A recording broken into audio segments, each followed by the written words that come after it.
How did y'all feel not tipping? Was that weird or was it nice? It felt like we weren't like appreciating them because we weren't tipping them, and that like made me feel guilty. Yeah, it did. So what was your favorite meal that you had in Spain? I love the tomato bread. The jamon, like, yes. it's just so yummy with some cheese, like it's perfect. Yeah. My favorite thing about, Barcelona, and it seemed like the Spanish culture, was how everybody just is outside. There's so many public walkways because it's like a city that's built to like focus on pedestrians. and Yes. It people just walking seems around. more like a community than it does here. Hola, soy Meg, soy de Estados Unidos, pero he vivido en España unos 6 años en total. Y hoy estoy aquí en Tennessee con mis amigos y resulta que mis amigos han ido a España, sin mí, ya lo sé. Específicamente a Barcelona. Igual os acordáis de Erika y Ryan del último vídeo, que probamos tapas españolas en un restaurante que se llama Barcelona, aquí en Nashville. E igual no habéis conocido a Marisa, pero Marisa también ha ido de vacaciones con ellos, igual que su marido. Y bueno, ya que han estado en Barcelona, quería comparar sus pensamientos sobre las tapas de Barcelona Real con el bar y simplemente escuchar sus observaciones sobre la experiencia. I think what's most on my mind is what surprised you about Spain, because you've heard me talk a lot about Spain. What weren't you expecting? Because you were in specifically Barcelona. I mean, everyone spoke English, Wow. which was surprising. I don't think we ran into anybody that didn't speak a little English or like enough for us to like, order. Yeah.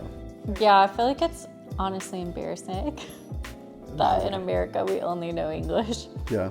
But it like gets you by in most countries. How did y'all feel not tipping? Was that weird or was it nice?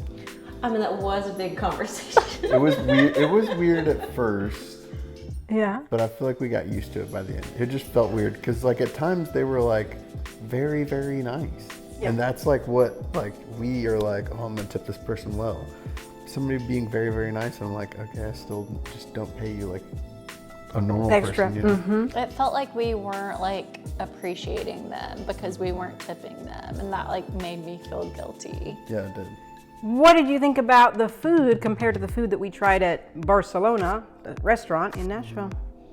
Was it similar? It was very similar. I did notice the croquetas were like the kind of more oblong shape. That I told you. Whereas they were very round. Yes. At Here Barcelona. I said that. I was like, how come they're so balls? And in Spain they're more oblong. We had an empanada. I think the empanadas we got were like on the go. It was like a little like quick place, and they were so yummy.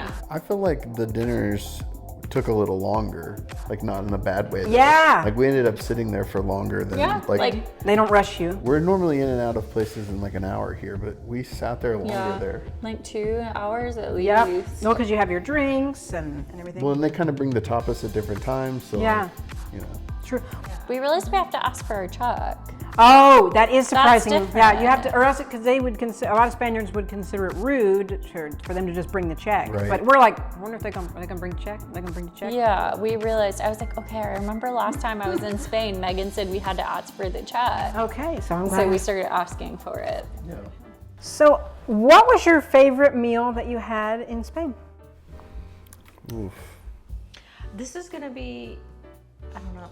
Yeah. I love the it's tomato controversial. bread. Like the fresh Oh, tomato. yeah? Oh, was it like a breakfast thing? Like tostada like- con tomate? Like it was just tapas every time we had tapas. Yeah, was all the and it had tomato like bread, rallado. like olive oil. and Yeah, grated olive oil with tomato. like the tomato sauce on it. Yeah, I'm like, I'm gonna do this at home. It's so like That's fresh. my favorite Spanish breakfast. Why we should y'all should come over here and we have café con leche y tostadas con tomate. I'll eat Yeah. it anytime. You wanna make it for me? I'll eat it. Okay. It was really yummy. Ryan and Erica, what stood out to you? The jamon, like Oh, how did I? Yes. it's just so yummy with some cheese. Like it's perfect. Yeah. That's very good. Oh, and olives. I did get like a Oh, little great cone olives. of olives. And that Oh, was just aceitunas, love a that. perfect little snack. Yeah, well, that place where we did like tons of tapas. different tapas, Uh-huh. that place was really good. Okay, thinking of the most visited tourist attraction in Barcelona, what did you think of the Sagrada Familia? It was beautiful. Beautiful. Yeah, that was probably one of my favorite things we did. Yeah. Yeah, we got a guided tour, and I'm really happy that we did that now. Was it what you expected, or was it more strange? I was was really happy with the time that we went. I had read online to go like kind of towards sunset so you can really see the colors. Yeah. Did you prefer the old side that's like more gothic or the contemporary modern side? Definitely the older side. Yeah? For sure. You too? Got it. Okay. It had a lot more detail. I liked you're kind of looking at it. You can look at that thing forever. There's just so many little characters, people from like different stories in the Bible. Like I recognize so many. Were there any aspects of Spanish culture from your short time there that you were like, man, I wish we would adopt that in the U.S. or in Nashville?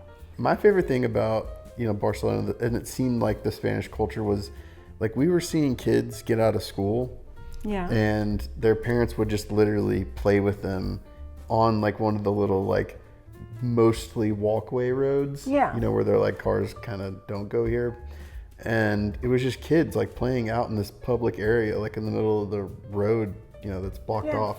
And they just seemed like that was just how everybody just is outside. There's so many public walkways because it's like a city that's built to like focus on pedestrians. And It people just walking seems around. more like a community than it does here. Well, and I think it encourages people to be out and about. And then you're you're hanging out with people that live around you more. Whereas we're so like car focused and we're up in our houses. There's just not as much like public space in the neighborhoods. Yeah, or ways to have like choques and like interact and meet people. Yeah. Was that what you were thinking, Erica, or did you have something else? No, I agree. The other thing that I think I mentioned to you is just seeing families out with their kids late at night. I feel like that's pretty rare here too. Like, how late was it? Like we saw children asleep in their strollers at like 9, 10 p.m. Yeah. We just seen them like passed out at dinner, but like they seem fine. Like that's not common here at all. What would happen here? Like you're just expected to put your child to bed at their time and you stay with them. And just go home. Yeah. I love how you picked up on this idea of like la vida en la calle, because I think that's very common in Spain for people to just be out more in las terrazas and just like, not as home-centric, I guess. Well, anything else that you wanted to say that I didn't get to in our questions about your trip? I don't think so. We had a lot of fun. We enjoyed it. It was a blast. We're already talking about going back. Yeah, I was gonna ask, where are you going next, or what? Madrid. Going to Madrid. Man, I wish I'd gotten to be there with y'all, but we're gonna go back. I can do a much better tour in Madrid with all my years there. So Let's go. yeah. Yeah, let's do it. Y sé lo que estoy pensando Meg, pero como que eres una amiga tan mala que no has ido con ellos, pues no he tenido vacaciones, pero la próxima vez sí que me iré y lo vamos a pasar fenomenal. Y si tú has ido a Estados Unidos y tenido experiencias parecidas, experimentando las diferencias culturales, pues por favor, cuéntanos en los comentarios y como siempre, nos vemos en la siguiente. Hasta luego. Adiós. Luego.